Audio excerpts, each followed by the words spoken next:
So hey guys, today I'm gonna be reacting to SCP-173, the sculpture. So let's start. We were a team, despite our differences, in spite of the terrible things they'd done. We were still a team. That's not how the higher-ups saw it, though. No, the guys upstairs with their perfectly pressed shirts. For them, we were judged by our level of expendability, and they knew that our next mission was a death sentence. One by one, that thing took out my team, my friends, snapping their necks so quickly and with such ease that no sooner did I hear the scream, they were dead. We had been used. I'd been used. Delivered as prey to the predator. A plot that was sanctioned by the bosses and approved with a blood-red stamp. Why did they do it? I'm still trying to figure that out. Maybe that's something you can tell me after you hear how these so-called scientific men left us in this cell. And in the hands of SCP-173. For me, it had been the best of times before it became the worst of times. The best, because I'd quickly risen through the ranks of the facility. The worst, because, well, I'll get to that. I was never the best student. I finished high school by the skin of my teeth, and my job prospects looked bleak. But I was lucky, I guess. Or at least I thought so at the time. You see, I have an uncle Siegfried who did some work for the government. I never actually knew what he did, just that it was secretive work. I used to imagine he was some sort of super spy, so you can imagine how excited I was when he found out I needed a job and he offered to help me out. I couldn't believe it. I always thought he hated me. I'd overheard him telling my parents that I was a no-good deadbeat, and now he had a change of heart and was willing to take me under his wing. What would I get to do? Undercover intelligence gathering? International assassinations? Just you wait, he said. And that's how I found myself walking into a sprawling... Why the heck did he just put his finger to the guy's nose? Did he wanted it to smell his poop or what? futuristic-looking facility where they handed me a level 1 security clearance card with big, bold letters that read, Janitor. But I was happy. Just the words security clearance made me feel important, and it beat flipping burgers. I pushed mops, turned off lights, fired up generators, clocked in and clocked out. But all that time they must have been watching me, grooming me, waiting for the day they could throw me to the wolves. I should have known. I've always been an expendable kind of guy. After a few years, I was called to an office, and there was a man in a plaid shirt and kind of a tweed jacket that professors wear. He asked me, "Do you have any idea about what we actually do here?" And to be honest, I didn't. I knew that there were many parts of the facility I couldn't enter. I imagined that down a maze of corridors were weapons being built, or prisoners being interrogated. But I had no idea about the anomalies. How could I? Before I was told anything, I had to sign a bunch of forms. There were so many I thought I'd get to find out who really killed JFK.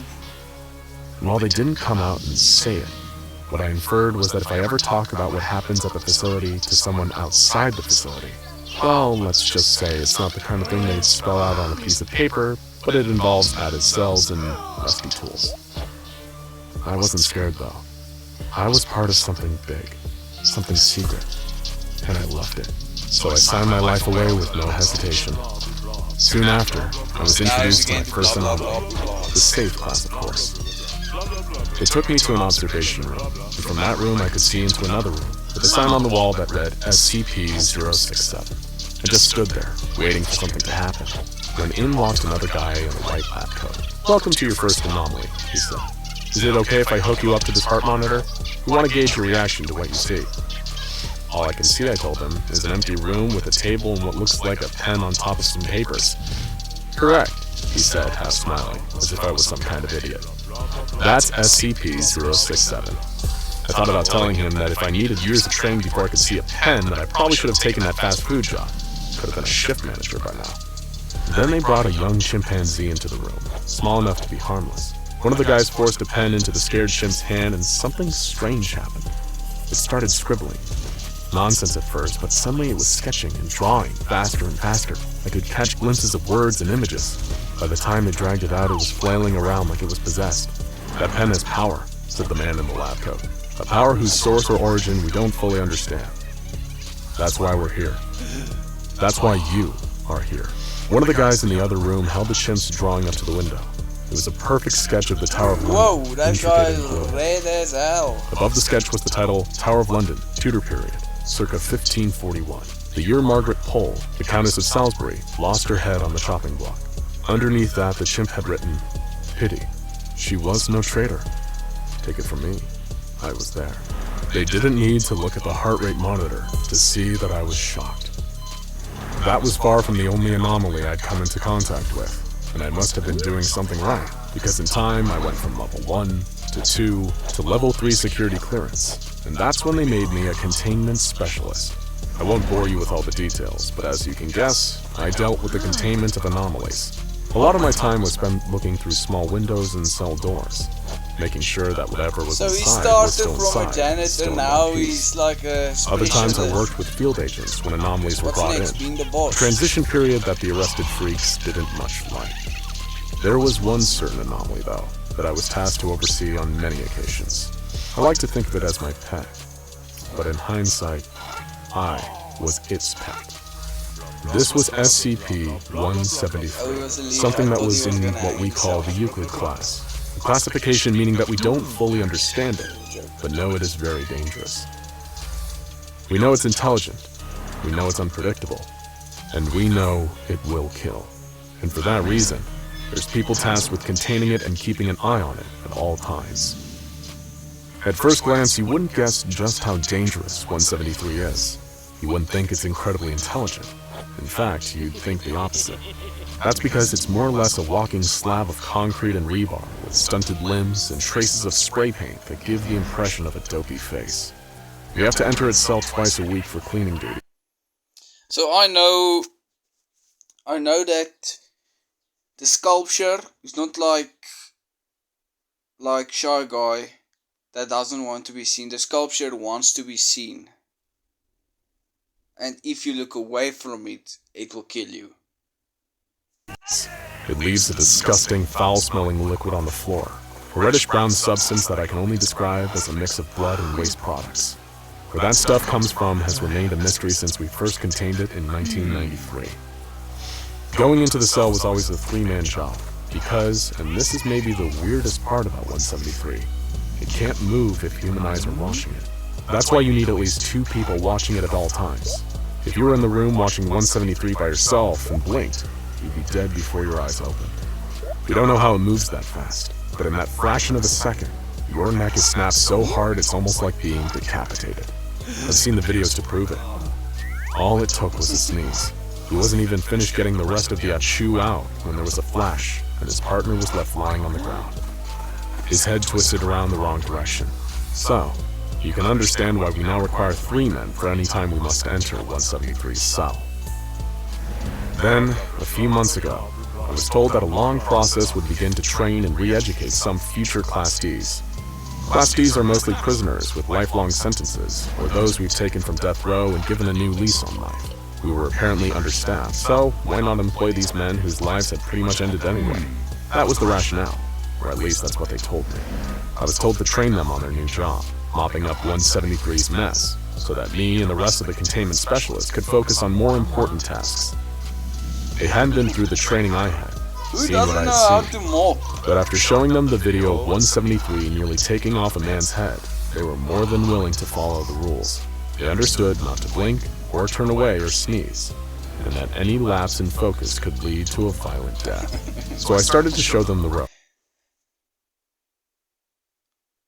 So, what I think I just heard is that they have captured the sculpture killing someone. But they said it's like really fast, so maybe they slowed it like really down. Or maybe they couldn't have seen, maybe it was like a blur, like it disappeared for a second, or not, like a nanosecond. and was back. How we move as a team into the cell and always keep the others informed on what we're doing. 173 was always sitting in the corner of the cell, no expression on that crude face. But when we walked in its cell, I got the feeling it knew something had changed. I felt almost as if it was communicating with me, but I couldn't tell what it was trying to say. And then, it happened. It was a Tuesday afternoon, 3 days from the last time we'd cleaned. As usual, 173 had covered the floor with that horrible liquid. We headed in to clean, my new team alert as always, and some of them cleaned while others kept their eyes focused on the thing in the corner. Things were going smoothly when we heard a noise I knew very well. It was the sound of the cell door locking. Someone must have screwed up. "Hey guys, we're locked in here," I shouted through the intercom. Nothing. "Guys, the damn door is locked." Nothing. I lost it a bit. "Open the door, will you?" Nothing. My team looked at me. The ones not on eye contact duty, that is, as if I should know what to do, hoping that this had happened before and that there was some kind of standard plan to deal with it. There wasn't. We were always observed when in the room, and I knew that a technician couldn't accidentally lock the door. It was impossible. There were protocols. Someone had done this on purpose. The four of us sat in the corner of the room as far from 173 as possible, our eyes locked on it. It didn't move an inch as usual, just stood, staring at the wall as it always did. We stayed awake through the night, talking a little, holding on to the slim hope that something had gone wrong. But as night turned to day again, we all began to lose hope. We weren't sent here to clean. We were a test. Totally expendable. Lab rats. But I wouldn't go down without a fight. We couldn't just stay up forever. That was a death sentence. I suggested that 2 of us stand, 1 sit and rest, and 1 gets some sleep. We take shifts. A couple hours on, a couple hours off. Maybe we could show that we wouldn't give up. They'd have time to realize what they were doing was insane, call off the test, and come free us. We made it through a couple of shifts like this, and it seemed like we'd actually be able to make it another day or two, when everything went wrong. It was my turn to sit and rest when I heard the worst possible noise. Snoring. The con next to me was sleeping quietly, so it must be one of the standers. I glanced over for just a split second and saw both of them, leaning against the cell wall dozing. At the same time, I saw the flash. Crack, snap, pop. One after another, their necks were snapped. I'm not sure how it happened, but I was standing there, staring at 173, who was now in the corner. Dead bodies with their heads twisted around piled up in front of it. I couldn't take it anymore. I couldn't stare at this thing forever. I felt myself giving up. I lowered my head to the ground, and then finally broke my gaze, ready to die. And then, nothing happened. I slowly raised my head back up, and there it was, its hideous face inches away from mine. It was then that I understood what we'd been containing, what we'd underestimated. I felt it again, like it was telling me something. It was telling me to close my eyes, to sleep. So I did. But as my eyes closed, I didn't see darkness. I saw 173, or something like it, but not in the cell. I saw it outside, in the world, standing over children sleeping in the beds, watching.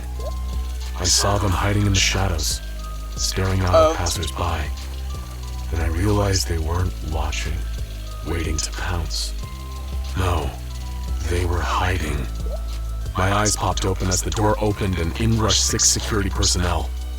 They took me outside, jabbed my leg with a syringe, injecting me with something as the world faded away. Incident report. Time and date redacted. Following the experimental forced interaction with Euclid class anomaly SCP-173, subject has ceased responding to external stimuli and appears to have taken on the traits and behaviors of the anomaly. Subject now spends entire days sitting in corner of cell staring at the wall. Staff are advised to proceed with caution when dealing with subject, as the only behavior they engage in is an attempt to strangle anyone who enters the cell. So,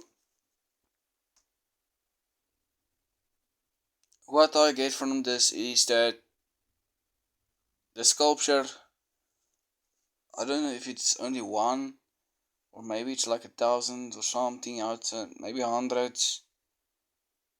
They don't actually want to do something to anybody. It's the SCP Foundation that is making them do it. Like, subscribe. Wow. Peace.